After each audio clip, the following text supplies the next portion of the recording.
World top 100% scholarship తో admission పొందాలి అనుకున్నా India's top competitive exams IIT NEET IAS design law group 1 government jobs etcetera guidance కావాలి అన్నా India and world top universities లో medicine law finance join అవ్వాలన్నా students and parents కి career counselling కావాలన్నా మీ కెరియర్ డెసిషన్ డబుల్ చెక్ చేసుకోవాలి అనుకున్నా 25 years experience doctor Satish IRSC గారిని సంప్రదించండి. నమస్తే, నేను Chandu. Welcome to Prime Line Education. విద్యా ఉద్యోగ అవకాశాల స్పెషల్ కార్యక్రమానికి స్వాగతం. ఐఐటి నీట్ జేఈ లాంటి ఎగ్జామ్స్తో పాటు ఎన్నో రకాల కాంపిటేటివ్ ఎగ్జామ్స్, అటు ఐఏఎస్ కావచ్చు, ఎన్నో ఎగ్జామ్స్కి వారి గైడెన్స్తో స్టూడెంట్స్ లైఫ్లో సక్సెస్ఫుల్గా సెటిల్ అవ్వడానికి కారణమవుతున్నటువంటి డాక్టర్ సతీష్ ఐఆర్ఎస్సి గారు మనతో పాటు స్టూడియోలో ఉన్నారు. ఇవాళ టాపిక్ చూద్దాం. లేజీ యావరేజ్ స్టూడెంట్స్ని వాళ్ళ గోల్స్, అంబిషన్స్ అడగొద్దా, అదేవిధంగా ఎంకరేజ్ కూడా చేయొద్దా, పేరెంట్స్కి ఏం చెప్పాలి, ఎలాంటి జాగ్రత్తలు పేరెంట్స్ తీసుకోవాలి, దానిపై మాట్లాడడానికి సతీష్ గారు సిద్ధంగా ఉన్నారు. సతీష్ గారు నమస్కారం. నమస్తే అండి. ఏం చెప్తారు దీని గురించి? అంటే రీసెంట్గా మన దగ్గరికి వచ్చిన కౌన్సిలింగ్ పేరెంట్స్ ఈ మధ్యన రీసెంట్ 3-4 డేస్లోనే వాళ్ళని చూసిన తర్వాత, ఆ స్టూడెంట్స్ని పేరెంట్స్ని చూసిన తర్వాత అప్పుడు అనిపించింది ఈ టాపిక్ మీద అసలు వీడియో చేయాలని. ఇన్స్పిరేషన్ వాళ్ళే మనకి. ఓకే, ఈ టాపిక్ అయితే ఇది నేను ఓన్గా రాసుకున్న టాపిక్ కాదు. ఇది చిత్రంగా స్టూడెంట్స్ ఎలా ఉన్నారంటే, మన దగ్గరికి కొంతమంది వస్తారు కదండి, పేరెంట్స్ ఏమైనా అడుగుతారంటే, సార్ ఇటు సరిగ్గా చదవట్లేదు, యావరేజ్గా ఉంటాడు, లేకపోతే లేజీగా, సరే యావరేజ్ అంటాడు, యాక్చువల్లీ లేజీ, దాన్ని యావరేజ్ అని మాట్లాడుతూ ఉంటారు లేండి పేరెంట్స్ తెలియక. వీడు యావరేజ్గా ఉన్నాడు, ఇటు అసలు చదవట్లేదు, ఎటు కాకుండా అయిపోతున్నాడు, మాకు భయం వేస్తుంది. సరే వాడికి ఏది ఇష్టమైతే పోనీ అదే చదువుకోవచ్చు కదా, అసలు వాడి అంబిషన్ గోల్ ఏంటో ఒకసారి కొంచెం మీరు కనుక్కోండి, కనుక్కుని దానికి తగ్గట్టుగా మంచి కాలేజీ కానీ మంచి కోర్సు కానీ ఏదైనా ఉంటే పంపించండి, సరిగ్గా చక్కగా చదువుకుని సెటిల్ అవుతాడు. ఇది అంతే కదండి, వినడానికి అంతా బాగుంది కదా. వీడి యావరేజు, ఇప్పుడు ప్రస్తుతానికి సరిగ్గా లేడు, వీడి గోలు అంబిషన్ ఏంటో మన జాతక ఫిక్స్ చేసుకుని దానికి తగ్గట్టుగా ఉన్న మంచి కాలేజీలో మంచి కోర్సులు వేసినట్లయితే చక్కగా అక్కడికి వెళ్ళి చదువుకుని సెటిల్ అవుతాడు, లైఫే హ్యాపీగా ఉంటుంది. కాబట్టి మీరు ఇప్పుడు వాళ్ళ అంబిషన్ కూడా ఫిక్స్ చేసేయండి. మీరు ఫిక్స్ చేసిన తర్వాత, లేకపోతే వాడు ఫిక్స్ చేసుకున్నాడు మాట్లాడి, వాడితో మాట్లాడి ఏదైతే ఫిక్స్ చేసుకున్నాడో చూసుకుని దానికి తగ్గట్టుగా కాలేజీకి పంపించండి, హ్యాపీ. ఇది వినడానికి ఎంత బ్యూటిఫుల్గా ఉంది, బాగుంది కదా, కరెక్ట్గానే ఉంది లాజికల్గా చూస్తే. ఇక్కడ అర్థం చేసుకోవాల్సింది ఏంటంటేనండి, ఒక లేజీగా ఉన్న స్టూడెంట్ని అడగకూడడానికి వచ్చిన ఏంటంటే నీ అంబిషన్ ఏంటని. ఇది చాలా కాంట్రాస్ట్గానే కొంచెం ఇబ్బందికరంగా ఉంది స్టేట్మెంట్ వినడానికి కూడా, మీకు కూడా ఇబ్బందికరంగా ఉంటుంది. అదేంటి సార్, మరి యావరేజ్గా ఉన్న స్టూడెంట్స్కి అంబిషన్స్ ఉండవా, మరి అక్కడ బతకొద్దా? ప్రతి స్టూడెంట్ అంబిషన్ ఉంటుంది కదా, బతకద్దు కదా. ఇక్కడ మనం అర్థం చేసుకోవాల్సింది ఏంటంటేనండి, అంబిషన్ ఉండడం వేరు, దాన్ని అచీవ్ అవ్వడం వేరు. బెగ్గర్ కూడా అంబిషన్ ఉంటుంది. మన పంజాగుట్ట చౌరస్తాలో ఉన్నాం కదా, పంజాగుట్ట చౌరస్తాలో బెగ్గర దగ్గరికి వెళ్ళేసరికి అంబిషన్ చెప్తాడు వీడు, ఈరోజు నేను ఇంత చాలా ఫ్యూచర్లో నేను ఒక ఇల్లు కొనాలను ఏదో ఆడుకుంటుంది. పెద్ద కంపెనీ సీఈఓ, ప్రైమ్ మినిస్టర్ని అడిగినా కూడా అంబిషన్ చెప్తాడు, కంపెనీ సీఈఓని అడిగినా అంబిషన్ చెప్తాడండి. అంబిషన్ గోలు లేని మనిషి భూమి మీద, ఆడు మెంటల్ హ్యాండిక్యాప్డ్ కాకపోతే, ఎక్స్ట్రీమ్లీ స్పిరిచువల్ కాకపోతే, స్పిరిచువల్లో కూడా ఆడుకో అంబిషన్ ఉంటుంది కదా, ఒక స్టేజ్కి వెళ్ళాలని, లేనుడు ఎవడు ఉంటాడండి. ఇది ఫస్ట్ బేసిక్ ఫ్యాక్ట్ అర్థం చేసుకోవాలి మనం. అంతే కదండి, మిమ్మల్ని అడిగితే మీరు ఒకటి చెప్తాను, నన్ను అడిగితే నేను ఒకటి చెప్తాను, అబ్బాయిని అడిగితే ఒకటి చెప్తాడు, అంతే కదా. మన మధుని అడిగా అనుకోండి, కెమెరామెన్ అతను కూడా చెప్తాడు చక్కగాను ఒక అంబిషన్. అంటే ఇక్కడ తక్కువ ఎక్కువ అని కదండి, అందరికీ ఉంటుంది. ఉండాలని అంటాం తప్పని అనట్లే, కానీ ఆ అంబిషన్, అనుకున్న అంబిషన్ ఫుల్ఫిల్ చేసే ఒక పర్సంటేజ్ జనరల్గా 3 to 4% మించి ఉండదు. ఇది ఎవిడెన్స్. అంతే, మిగిలిన 95% ఆఫ్ ది పీపుల్ వాళ్ళ అంబిషన్స్ ఫుల్ఫిల్ అవ్వరు. అందు గురించి ఎవరైతే పేరెంట్స్ ఉన్నారో వీడియో వినేవాళ్ళు, వాళ్ళ లైఫ్లో ఏదైతే అనుకుని ఉంటారో, సరే 10th, 12th లేదా డిగ్రీయా, ఇంజనీరింగా, వాళ్ళు ఏదైతే గీత గీసుకున్నారో ఆ గీత ప్రకారం వాళ్ళు వచ్చి ఉండరు. కానీ ఆడి పిల్లోడికి ఒక గీత గీసి ఆ గీత ప్రకారం వెళ్ళాలని ఆడు అనుకుంటున్నాడు. అనుకోవడంలో తప్పు ఉంది నేను అన్నాను, కానీ అక్కడ ఒక చిన్న పాయింట్ ఉంది, ఆ పాయింట్ మనం అర్థం చేసుకోవడం ప్రయత్నం చేద్దాం ఇప్పుడు. సో సక్సెస్ రేట్ తక్కువ ఉంది, అంబిషన్ ప్రతి ఓడికి ఉంటుంది, అనుకున్న ప్రతి అంబిషన్ అవ్వదు. రాంగ్గా మీరు ఏదో గాలిలోనో లేకపోతే ఇంకోటి అంబిషన్ పెట్టుకున్న తర్వాత ఇబ్బంది పడకండి అన్న యాంగిల్లో చెప్తున్నాను ఇప్పుడు నేను. అంబిషన్ ఎవడు పెట్టుకోవాలి, ఎవడు పెట్టుకోకూడదు. జనరల్గా సీరియస్గా ఎవడైతే ఉంటాడో, ఈరోజు వర్క్ ఎవడైతే బాగా చేస్తాడో వాడిని అడగాలి మీరు అంబిషన్ ఏంటని. 10 కోట్లు బిజినెస్ చేయాలని చెప్పేసి మీకు అంబిషన్ ఉంది, తప్పులేదు. 10 ఏళ్లలో అంబిషన్ అంటే చెప్తారు. నేనేమంటానంటే 10 ఏళ్లలో 10 కోట్లు నీ అంబిషన్ కదా, మరి ఈ ఇయర్ ఎంత అని నెక్స్ట్ క్వశ్చన్. అంతే కదా, మరి 10 ఏళ్ళు అంటే 9 ఏళ్ళు ఖాళీగా ఉండమని కాదు కదా నిన్ను. ఈ ఇయర్ అంబిషన్ ఎంత అని ఫిక్స్ చేయాలి. ₹1 కోటి సార్, స్టార్టింగ్ అదే పోనీ 50 లక్షలు.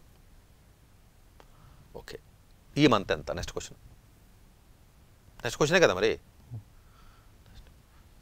ఓకే, ఈ మంత్ 4-5 లక్షలు. ఈ వారం ఎంత అయిపోయిందా? ఈ రోజు ఎంత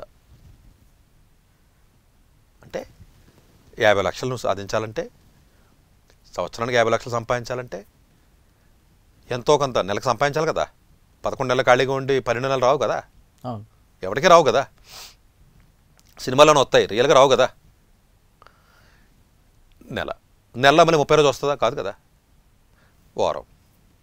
వారంలో 7 రోజు రాదు కదా. రోజు. ఈ రోజు గురించి మనం మాట్లాడాలి. ఏమని, బాబు నువ్వు ఇది మొదలుపెట్టావు కదా, ఈ టీ కొట్టు పెట్టుకున్నావు, టీ అమ్ముతున్నావు రోజు, తప్పులేదు, నీ టార్గెట్ ఉంది. ఈరోజు మనం టీ అమ్మి ఎంత మనం ఎర్న్ చేయగలం, ఎంత చేస్తున్నాం, ఎంత చేయాలి, డిఫిషియట్ ఎంత, ఎక్కువ వచ్చిందా తక్కువ వచ్చిందా. ఓకే, ఈరోజు నేను టీ షాప్ పెట్టుకున్నాను, నేను అనుకున్నట్టుగా నాకు 10,000 సంపాదించాను, నేను లేదా 5,000 సంపాదించాను, లేదా 1,000 రూపాయలు సంపాదించాను. ఓకే, నెక్స్ట్ ఓకే, నేను టీ కొట్టు పెట్టి నేను ఈరోజు 500 సంపాదించాను, రేపొద్దున కనీసం 510 రూపాయలను సంపాదిందామని అని అనుకోవచ్చు, తప్పలేదు. ఎందుకంటే 500 సంపాదించావు కదా. Okay, latest try for the 1%, కనీసం 1% అంటే ఒకప్పుడు 5 రూపాయలు వేసుకో, ఇంప్రూవ్మెంట్ 1% అంటే 505 రూపాయలు. రాలేదనుకుందాం, పోనీ తక్కువనే, తప్పలేదు. నువ్వు సిన్సియర్గా ట్రై చేసావు, నేను 500 రూపాయలు టీ అమ్మావు, ఈరోజు 505 రూపాయలు వచ్చింది, అవలు రాలేదు. ఓకే, నెక్స్ట్ మళ్ళీ సక్సెస్ అనేది స్మాల్ పీసెస్, అది పీసెస్ అన్నీ కలిపితే సక్సెస్ వస్తుంది, పెద్ద పెద్ద ముక్కలు కాదు. అందువల్ల లేజీగాను ఈరోజు వర్క్ చేయనోడిని, ఈరోజు సీరియస్గా లేనోడిని మీరు అంబిషన్ అడిగితే వాడు పిహెచ్డి మాటలు చెప్తాడు. పిహెచ్డి మాటలు అనేది అండర్లైన్ చేసుకోవాలి. అంటే ఏమని, సైంటిస్ట్ అవుతా, నాసాకి వెళ్తా, మిలియనర్ అవుతా, పెద్ద ఎంటర్ప్రైజర్ అవుతా, లేకపోతే గొప్ప ఆర్టిఫిషియల్ ఇంటెలిజెన్స్ ఏఎంఎల్ ఇంజనీర్ అవుతా, లేకపోతే నేను మస్తు స్టాన్ఫర్డ్కి వెళ్ళి నేను ఎంఎస్ చదువుతా, లేకపోతే పిహెచ్డి చేస్తా. ఇలాగ ఏవైతే మాటలు జనరల్గా 10 ఏళ్ళ తర్వాత చేస్తాను, 5 ఏళ్ళ తర్వాత చేస్తానని ఏదైతే జనరల్గా వాళ్ళు మాట్లాడతారో, ఇదంతా దేనికి పనికిరాని స్క్రాప్, SCRAP స్క్రాప్ అంటారు దీన్ని. ఇది నచ్చదు విన్నవాళ్ళకి, నచ్చబోయినా భరించండి, నాలాంటి తప్పదు, భరించాలి మీరు. ఇదంతా విన్నాక రేపటి కోసం ఈరోజు నువ్వేం చేస్తున్నావు అనేది అందు గురించేనండి. జనరల్గా లేజీగా ఉన్న స్టూడెంట్స్ అంబిషన్స్ పట్టుకుని పేరెంట్స్ చేసే పెద్ద తప్పు ఏంటంటే దాన్ని సీరియస్గా తీసుకుంటారు.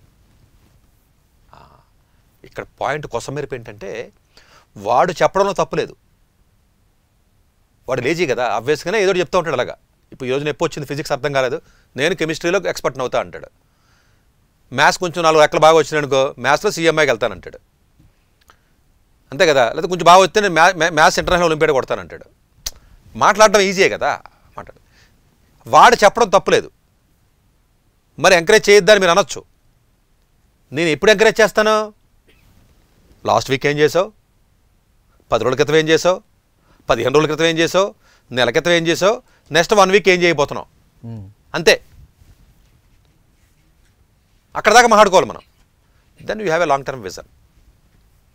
కానీ వాడు చెప్పడం తప్పలేదు. తప్పు ఎక్కడ వస్తుంది?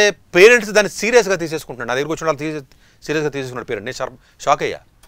ఉడియమ్మ అండి అంబిషన్ అడుగుతున్నాడు నన్ను పక్కన కూర్చోబెట్టి. ప్రాబబ్లీ ఈ వీడియో వాళ్ళు వింటారు జనరల్గా, వాళ్ళు కంటిన్యూస్ ఫాలోవర్సే. నీ అంబిషన్ చెప్పు, సార్ ఐడియా చెప్తారు, నీ అంబిషన్ చెప్పు, సార్ ఐడియా చెప్తారు అంటున్నాడు. చెప్తే ఏముందంటే చెప్తాడు, లిస్ట్ ఇస్తాడు, ఆడిపోయిందే ఉందే. అంబిషన్ ఏముందండి, చెప్తాడు, ఆడిపోయిందే ఉందే. ఏమో సార్ AMLకి చదువుదాం అనుకుంటున్నాను నేను అని చెప్తాడు, అయిపోయింది. అది కాదు వాడికి కావాల్సింది ఏంటి? వాడి అంబిషన్ కాదు నువ్వు ఫిక్స్ చేయవలసింది, వాడి మైండ్ని మార్చాలి, అది చేయాలి ఫస్ట్. నువ్వు వాడి యాటిట్యూడ్ని మార్చాలి. నువ్వు మార్చవలసింది యాటిట్యూడ్, అంబిషన్ కాదు. అంబిషన్ వాళ్ళు చెప్పాడు కదా, 10 రోజుల తర్వాత కూడా చెప్తాడు. Lazy student will keep on change their ambitions. ఇది స్టేట్మెంట్ అండి, గుర్తుపెట్టుకోండి. నచ్చపోయినా మీరు గుర్తుపెట్టుకుని తగలడండి పేరెంట్స్ ఎలాగ నచ్చవుగా వాళ్ళకి. ఎప్పుడు లేజీ స్టూడెంట్ని అడగకూడదు అలా అంబిషన్ మీద. ఇది చాలామందికి నచ్చదో, కానీ నేను ఎంతో అనుభవంతో చెప్తున్న మాట ఇది. లేజీ స్టూడెంట్ని ఎప్పుడు మీరు సీరియస్గా వాడి మాటలు తీసుకోకూడదు. వాడు ఎప్పుడు అలాగే మాట్లాడతాడు. బిజినెస్ చేస్తానంటాడు, వాడిది పోయిందే ఉంది, అది పోయిందే ఉందంటే బిజినెస్ చేస్తానంటాడు వద్దనా. Right sir. మరి పేరెంట్స్ ఇందులో పేరెంట్స్ మిస్టేక్ ఎక్కువ కనిపిస్తుంది, బాగా ఎక్కువ. పేరెంట్స్కి మీరు ఏం చెప్పాలంటే, పేరెంట్స్ ఏం చేయాలంటేనంటే, ఒరే నువ్వు ఏమవుతావు అనే విషయం పక్కన పెట్టు, ఇప్పుడు చదువుతున్నావు కదా మ్యాథ్స్, ఫిజిక్స్, కెమిస్ట్రీయో, నువ్వు కంప్యూటర్ సైన్స్ ఇంజనీర్ అవుతాను లేదా రోబోటిక్స్ అవుతానని చెప్పి నెట్లోకి వెళ్ళి మొబైల్లోకి వెళ్ళి ల్యాప్టాప్లోకి వెళ్ళి నేను రోబోటిక్స్ ప్రాజెక్ట్ చేస్తాను, రోబోటిక్స్ ఇంజనీర్ అవుతాం కాదురా, నువ్వు చదవాల్సింది ఫిజిక్సో కెమిస్ట్రీయో మ్యాథ్సోరా, ఇది చదివితే పలానా ఎగ్జామ్ రాస్తే నువ్వు వెళ్తావరా, అది చెప్పాలి. ఓకే నువ్వు ఎంటర్ప్రైజర్ అవుతావు అనుకుని ఐపీ మ్యాట్ ఎగ్జామ్ రాసి ఐఐఎంకి వెళ్తావా, వెళ్ళు. ఈరోజు చదవలసిన సబ్జెక్టు గురించి మాట్లాడటం మానేసి, నిన్న జరిగిన ఫెయిల్యూర్ గురించి మాట్లాడటం మానేసి, రేపు జరగబోయే మార్కుల గురించి మాట్లాడటం మానేసి 10 ఏళ్ళ తర్వాత ఏమవుతుందని అడుగుతారేంటి? నాకు అర్థం కాదు. వీళ్ళ అమాయకత్వం తగలయ్యా. 10 ఏళ్ళ తర్వాత 10 రకాలు మారుస్తాను నేను. 1 ఏడాది వెనకాల తిరిగి దీన్ని పెళ్లి చేసుకుంటాను ఇది నచ్చిందని చెప్పిన ఎదవలే 4 రోజులు పోకుండా ఈ అమ్మాయిలు అబ్బాయిలు పోయి నా అబ్బాయిలు హైకోర్టులో పడి ఎడుతారు నాకు విడాకులు కావాలని. ఏంటి తిరుగుతాడు 4 ఏళ్ళు ఏడాది తిరుగుతాడు దాని వెనకాల, అదే మాట వెనకాల తిరుగుద్ది. పెళ్ళి అయిన తర్వాత 2 నెలలకే 3 నెలలకే పోతారు అక్కడికి. మరి కోర్టుల నుండి అయ్యే కదా కేసులు. ఇక్కడ చేయవలసింది ఏంటంటేనంటే యాటిట్యూడ్ని స్ట్రెంగ్త్ చేయాలి పేరెంట్స్ పిల్లల్ని. ఒక్కసారి మెంటల్గా స్ట్రెంగ్త్ అయినోడికి ఉన్న అడ్వాంటేజ్ ఏంటంటే ఫస్ట్ పని చేస్తాడు. ఏదో పని అండి అంతే కదా, ఏదో చదువుతాడు. ఆ చదివింది అది పనికొస్తా పనికొస్తా పక్కన పెడదాం. ఆ చదివింది వీడి మైండ్ గ్రాస్ప్ చేసి ఫోకస్ పెరిగింది అంటే, అది కానీ కనీసం మీరు 1 ఇయర్ పాటు మీరు అబ్జర్వ్ చేయగలిగితే then you ask for ambition. కరెక్ట్గా ఉన్నా నీ హార్డ్ వర్క్కి ఈ అంబిషన్ మ్యాచ్ అయ్యింది. హార్డ్ వర్క్ లేనివాడికి అంబిషన్ ఏంటంటాను అసలు. అది ఎట్లా అచీవ్ అవుతావు నువ్వు? కాదండి మీరు లేజీ అండి, వాళ్ళు చదవరండి, మొబైల్ బ్యాచ్ మీద అంతా అనుకుందాం, ఏయో గాల్లో బతుకుతున్నారు. మిమ్మల్ని అంబిషన్ అడిగానండి, ఓకే చెప్పావు, ఏంటి దానివల్ల ఏంటి ఉపయోగం? నువ్వు చేయవలసింది పుస్తకం తీసి చదవాలి కదా. ఇది పేరెంట్స్ తెలియక పెద్ద పెద్ద అంబిషన్స్ చెప్తూ ఉంటారు పిల్లల పాపం. అది నిజమని నమ్మి దాని మీద పెట్టుబడి పెడుతున్నారు వీళ్ళు. చాలా చాలా తప్పు. 4 లెక్కలు రానుండి పట్టుకెళ్ళి కంప్యూటర్ సైన్స్లో మీరు ₹1 కట్టి జాయిన్ అయితే ఏం ఉపయోగం అండి? ఫస్ట్ ఏం చేయాలి? స్ట్రెంగ్త్ చేయి. నువ్వు కంప్యూటర్ సైన్స్కి వెళ్తున్నావు కదా, మ్యాథ్స్ చదువు, ఫిజిక్స్ చదువు, స్ట్రెంగ్త్ నవ్వు. సొసైటీ ఇంపాక్ట్ అనేది బంధువులు వాళ్ళు చదువుతున్నారు వీళ్ళు చదువుతున్నారని బలవంతంగా కూడా వేసేస్తారు వాళ్ళు. అంటే పేరెంట్స్కి ఆశ ఉండడం వల్ల పిల్లోడు చెప్పాడు కదా, పాపం ఆడికి ఉన్న గోల్ని మనం ఎందుకు ఆపాలి, తల్లిదండ్రులుగా మనం న్యాయం చేయాలి కదా, మనం సపోర్ట్ చేయాలి కదా అని పాజిటివ్గా ఆలోచిస్తారు పేరెంట్. యాక్చువల్గా అది ఏమో తెలుసా, కంప్లీట్ రివర్స్ అయిపోతుంది. ఆ కంప్లీట్ రివర్స్ అవ్వడానికి డైజెషన్ చేసుకోలేకపోతున్నారు కాబట్టి మీరు గమ్ముని నా పాయింట్ని మైండ్లోకి ఎక్కించలేకపోతున్నారు వాళ్ళు. రైట్. అందుగురించి ఏంటంటే ఫస్ట్ స్టూడెంట్కి ప్రతి గోల్ సక్సెస్ అయ్యి పర్సంటేజ్ 3-4% ఉంటుందని చెప్పాను. At max 5% in the world, even in India. Maximum అంటే 5 అనేది 2% జనరల్గా. ఇంకా చెప్తే మళ్ళీ భయపడతారని చెప్పట్లే, 2%. ఇది సతీష్ అన్న వ్యక్తి చెప్పిన నెంబర్ అని కాదు, అధికారికంగా ఉన్నటువంటి లెక్కల ప్రకారం ఇంతే. ఆ 2% ఎవరంటే వాడు మైండ్ ఆల్రెడీ సీరియస్ అయిపోయినాడు, అప్పుడు ఫిక్స్ చేస్తాడండి అంబిషన్ని. దెన్ మీరు ఫిజికల్గా రెడీ అయిపోయి జిమ్కి వెళ్ళిపోయి బాడీని బిల్డ్ చేసి స్ట్రెంగ్తన్ చేసి స్టామినా పెంచి మంచి ఫుడ్ హ్యాబిట్స్ని మంచి నిద్రని అంతా రెడీ అయిపోయిన తర్వాత దెన్ కుస్తీ పోట్లకి వెళ్ళి కోచ్ని అడగాలి. సార్ ఏం చేస్తారని అడిగితే, సార్ నేను కుస్తీ పోట్లు పడదాం అనుకుంటున్నాను, అది నా అంబిషన్ అంటే పర్ఫెక్ట్. అది అప్పుడు వేయాలి నువ్వు. సార్ ముందే కుస్తీ పోటు అనుకుని నేను ఇవన్నీ చేస్తాను కదంటే చెయ్యి, తప్పలేదు. బట్ ఫాలో ఇదైతే చేయాలి నువ్వు. ఇదైతే తప్పదు కదండి ఎవరికైనా. ముందైతే దానికి బాడీ అయితే బిల్డ్ కావాలి కదా. అంటే ఏం చేయాలి, పొద్దున 8కి లెగాలి, 5కి లెగాలి కదా. 5కి లెగడమే చేతకానోడు ఎన్ని మాట్లాడుకుంటే ఉపయోగం మనం? ఫస్ట్ 5కి లెగడమే నీకు చేత కావట్లేదు, గ్రౌండ్ చుట్టూ 4 రౌండ్ వేయలేకపోతున్నావు అబ్బాయి నువ్వు, ఇంక మిగతా ఏం మాట్లాడుకుంటారో? పేరెంట్స్ మురిసిపోతే ఉపయోగం ఉంది. మా అబ్బాయి రోబోటిక్ ఇంజనీర్ అవుతాడు, మా అబ్బాయికి నాసాకి వెళ్తాడు, మా అబ్బాయికి బిజినెస్ చేస్తాడంట. ఇలాగా జనరల్గా చదువు లేజీగా ఉన్నటువంటి వ్యక్తుల యొక్క యాంబిషన్స్ని దయచేసి నేను మీకు 1-2 సార్లు నేను రిక్వెస్ట్ చేస్తున్నాను. దయచేసి ఒక్క పాయింట్ని కూడా సీరియస్గా తీసుకోవద్దు మీరు. You make him first serious. ఏదో ఒక పని చదువులా జిమ్కి పంపించి పొద్దున్నే 5ంటికి లేపి, అది కూడా ఒక పనే, అది కూడా ఒక పనే కదండి. సీరియస్ అవుతాడు కదా, అవునే. ఒక డిసిప్లిన్ అలవాటు అవుతుంది. రైట్. అప్పుడు గోల్ అనేది ఎవడ పడితే ఫిక్స్ చేసుకోవడానికి గోల్ చేయకూడదు అలాగా. దానికి కూడా ఒక అర్హత ఉంది అని నేను చెప్తున్నాను ఇక్కడ. గోల్ ఫిక్స్ చేయడానికి అర్హత ఏముంది సార్? ఎవడైనా డ్రీమ్ కనొచ్చు కదా, అబ్దుల్ కలాం గారు చెప్పారంటే తప్పది. ఎవడైనా కనొచ్చు, ఎవడైనా అచీవ్ అవ్వలేడు. There is a lot of difference. కళలు నిజం చేసుకోవాలి, ఎవడో చేయలేడు. అది ఆ నిజం చేసేవాళ్ళే 2-3%. రైట్. మీరు కళ్ళ కంటానంటున్నారు, కండానికి నా హక్కు ఉందంటున్నారు, కానీ దాన్ని అచీవ్ అవ్వడానికి నీకు కావాల్సిన ఎబిలిటీ కానీ, నీకు ఉన్నటువంటి సీరియస్నెస్ కానీ, ఆ ఫోకస్ కానీ లేని రోజుని ఫాల్స్ యాంబిషన్స్ని, ఇంపాసిబుల్ యాంబిషన్స్ని, నీ వల్ల కానిది. నేను ఏఎంఎల్కి వెళ్తానంటే పట్టుమని ఇంటర్లోనే 80 మార్కులు రాలేదు, జేఈలో రాత్రి 60% లేదు. ఎక్కడికి వెళ్తావు? ఏఎంఎల్ ఎవడెత్తాడు సీట్ నీకు? ఎవడ పనికి మాలిన కాలేజీలో ఏమైనా ఉంటే యూట్యూబ్లో ఉన్న కాలేజీ వాళ్ళు తప్ప డబ్బులు ఎత్తారు. చెత్త అంతా పట్టుకెళ్ళి ఓ రూమ్లో ఎత్తే అది ఒక యూనివర్సిటీ. ఇక్కడ ఎక్కడా సీట్లు రాకుండా, ఎక్కడ రాని చెత్త లేజీగా ఉన్న వాళ్ళందరినీ తీసుకెళ్ళి ఒక 100 మందిని ఒక రూమ్లో పెడితే అదే కాలేజీ అండి. ఇప్పుడు మీకు ఇంకా అర్థం చెప్పాలంటే కూరగాయల షాపులో మిగిలిపోద్దా లాస్ట్ని? ఇది మిగిలిపోయిందంతా కలిపి ఒక చోట ఇస్తే ఇదే కాలేజీ అంటున్నారు వాళ్ళు. ఇప్పుడున్న ఎంసెట్ కాలేజీలు కానీ, ఇప్పుడున్న డీమ్డ్ యూనివర్సిటీస్ కానీ. అక్కడికి వెళ్ళి మనం చేసే విధానం కరెక్ట్ కాదు. నేనేమంటాను, యాంబిషన్ తగ్గించుకోలేకపోతే సార్ నేను టీ కొట్టు పెట్టుకుంటాను, లేదా బట్టల కొట్టు పెట్టుకుంటాను, ఏదో బతుకుతానంటే తప్పలేదు. అదేంటి సార్ అలా తక్కువగా మాట్లాడుతున్నారంటే, ఎంత పిండికి అంతే రొట్టి, ఎంత కష్టపడితే అంతే. కష్టపడకుండా చదవకుండా బతకలేమా అని అంటాడు. వేరే మార్గాల్లోనే బతకొచ్చు. దొంగతనం చేసి బతకొచ్చు, మోసం చేసి బతకొచ్చు, వ్యాపారం చేసి బతుకుతావా, టీ కొట్టు పెడతావా, బట్టలు కొట్టు పెడతావా, ఏదైనా బతకొచ్చు. చదువుకు సంబంధించిన మనిషిని కాబట్టి నేను చదువుకు సంబంధించిన విషయాలు మాట్లాడుతున్నా. ఫిలిం నగర్ వెళ్తే ఫిలిం ఇండస్ట్రీలో బ్రోకర్లు ఉన్న 3 మంది బతుకుతున్నారు, అలా బతుకుతున్నారు. బోల్డ్ మంది బోల్డ్ రకాలుగా బతుకుతున్నారండి. వాటికి సంబంధించిన నాకు వాటికి నేను వెళ్ళట్లేదు. చదువుకు సంబంధించిన చదువుతో ఎదగాలి, గోల్ ఫిక్స్ చేయాలన్న వాళ్ళ గురించి మాట్లాడుతున్నా. Goal can be in any way, many ways అండి. ఎడ్యుకేషన్లో గోల్ పెట్టుకునే వాళ్ళకి సంబంధించి మాట్లాడుతున్నాను నేను. Make it very clear, otherwise they may confuse. Sir other రకాలుగా మనం అవ్వచ్చు.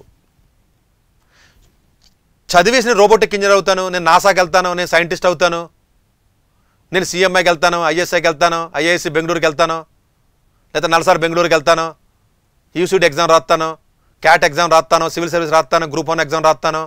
ఈ బ్యాచ్ ఏదైతే ఉందో ఈ బ్యాచ్కి చెప్తున్నా. వేరేది పెట్టుకోండి. మీ లేజీకి తగ్గట్టుగా, మీకున్న క్వాలిటీస్ తగ్గట్టుగా వేరే అంబిషన్ పెట్టేసుకుంటే హ్యాపీ. ఎందుకంటే దానికి సంబంధించిన మనిషిని కాదు కాబట్టి నేను దాని గురించి అలా మాట్లాడినా. అంటే నీ లేజినెస్కే, నీకున్నటువంటి సీరియస్నెస్కే నువ్వు ఎడ్యుకేషన్ పరంగా పెట్టుకునే అంబిషన్ మ్యాచ్ అవ్వట్లేదు అన్న విషయాన్ని చెప్తున్నాను నేను, అంతే. మీకు అర్థమైంది? ఇప్పుడు క్లారిటీ వచ్చిందా?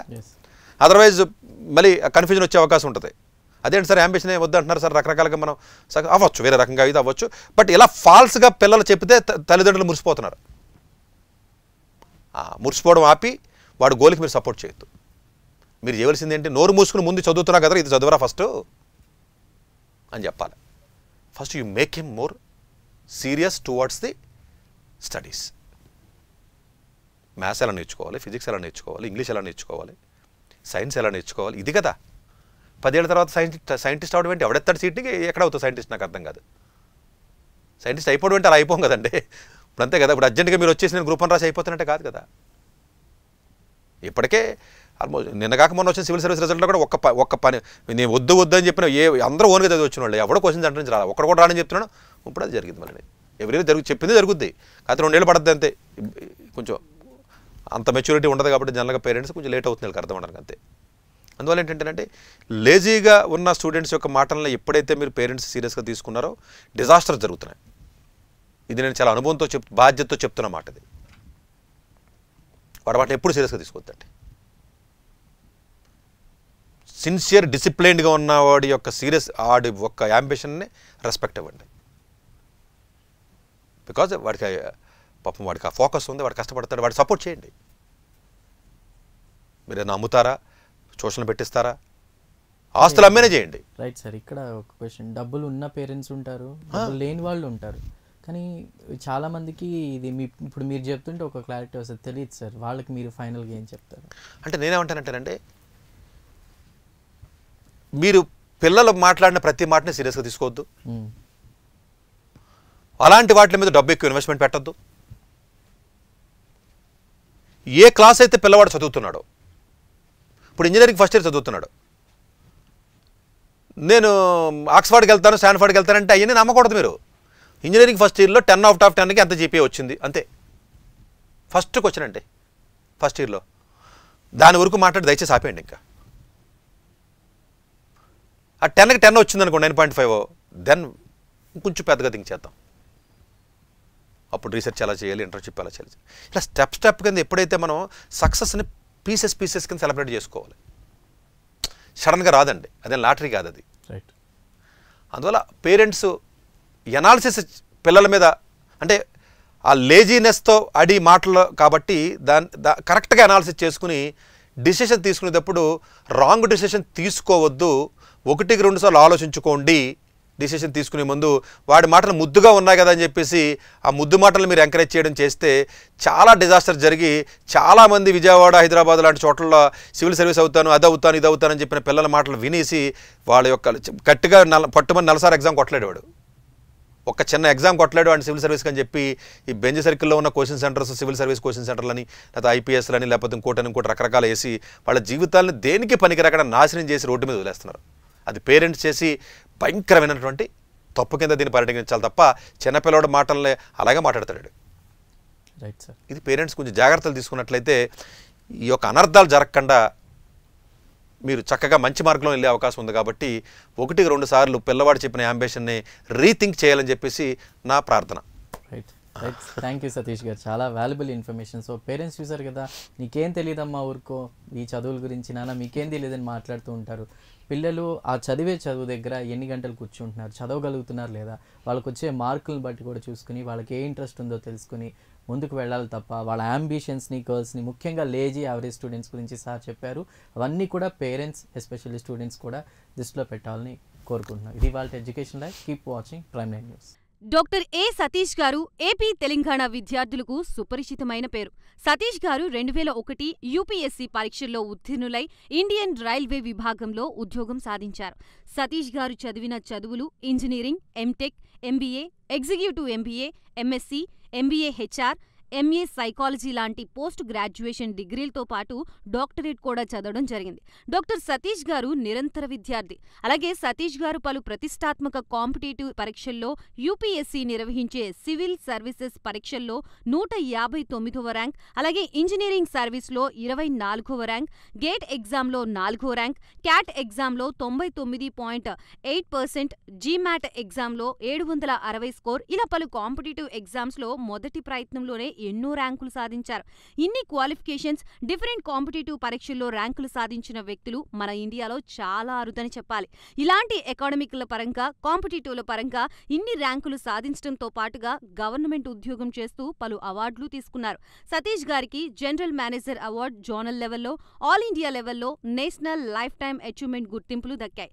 అప్రిసియేషన్ ఆఫ్ ప్రెసిడెంట్ ఇండియా నుంచి గానీ life time Seva Sri award from Andhra Pradesh మంత్రుల నుంచి అందుకున్నారు.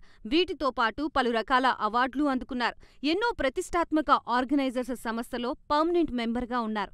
కష్టపడి పైకి వచ్చిన వ్యక్తి కావడం వల్ల గత 20 సంవత్సరాల నుంచి ఎంతో మంది చిన్నపిల్లల దగ్గర నుండి 5, 6 తరగతి విద్యార్థుల నుంచి పెద్ద పెద్ద పీజీ, పీహెచ్డీ కాలేజీలకు వెళుతూ విద్యార్థులకి అవగాహన కల్పిస్తూ ఉంటారు.